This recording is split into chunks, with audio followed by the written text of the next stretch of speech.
ప్రియ స్నేహితులారా, ఈ ఉదయకాలమున మరొకసారి మీ ముందుకు రావడానికి కృప చూపిన దేవునికి నా వందనాలు తెలియజేస్తున్నాను. ఈ ఉదయకాలమున హెచ్ఏ కృష్ణ పిళ్ళై అనేటువంటి మిషనరీ జీవిత చరిత్ర గురించి మనం ఈ రోజున తెలుసుకుందాం. కృష్ణ పిళ్ళై గారు తమిళనాడు రాష్ట్రంలో ఉన్నటువంటి తిరునెల్వేలి జిల్లాలోని కరైయిరుప్పు అనే చిన్న పట్టణంలో సనాతన హిందూ వైష్ణవ కుటుంబంలో జన్మించారు. ప్రారంభ దశలో ఆయన తమిళ వ్యాకరణం అలాగే సాహిత్యాలలో విద్యాభ్యాసాన్ని పొందారు. అటు తర్వాత ఆయన తమిళనాడులోని సాయుర్పురానికి వెళ్ళినప్పుడు అక్కడ బిషప్ అయినటువంటి రాబర్ట్ కాల్డ్వెల్ గారిచే తమిళ ఉపాధ్యాయునిగా నియమించబడ్డారు. సాయుర్పురంలో పనిచేస్తున్నప్పుడు ఆయన క్రైస్తవ్యాన్ని మొదటిసారిగా సంధించడం జరిగింది. ఒకసారి ఆ ప్రాంతాన్ని సందర్శించిన ఒక మిషనరీ అతనికి కొత్త నిబంధన గ్రంథాన్ని ఇచ్చారు.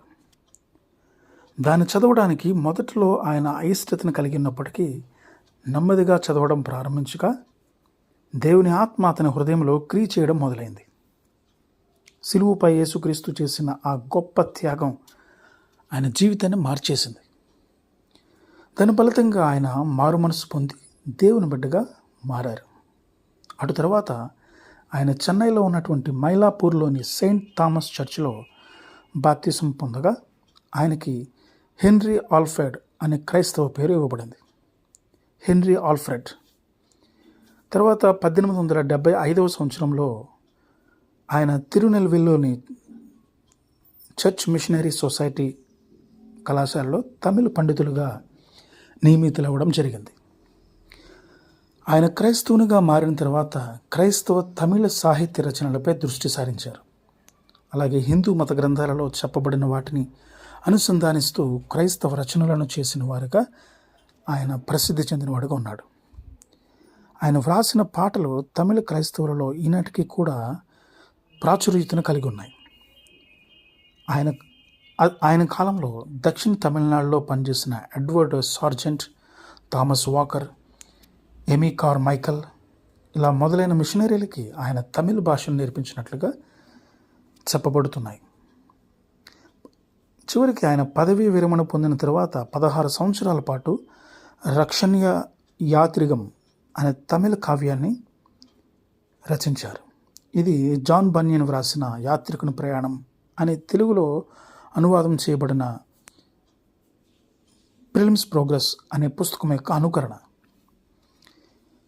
1894 సంవత్సరంలో ప్రచురించబడిన ఈ పుస్తకం 19వ శతాబ్దపు తమిళ కవితా రచనలలో అత్యంత ప్రాముఖ్యతను కలిగి ఉన్న వాటిలో ఒకటిగా పరిగణించబడుతుంది.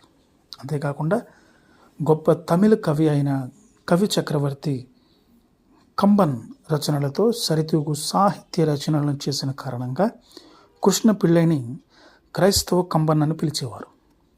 సాహిత్యంలో తాను కలిగి ఉన్నటువంటి ప్రతిభను దేవుని కొరకై వినియోగించి ఎన్నో కార్యాలను సాధించిన కృష్ణ పిళ్ళై గారు 1900 సంవత్సరంలో పరలోక వాసస్థలానికి పయనమవడం జరిగింది.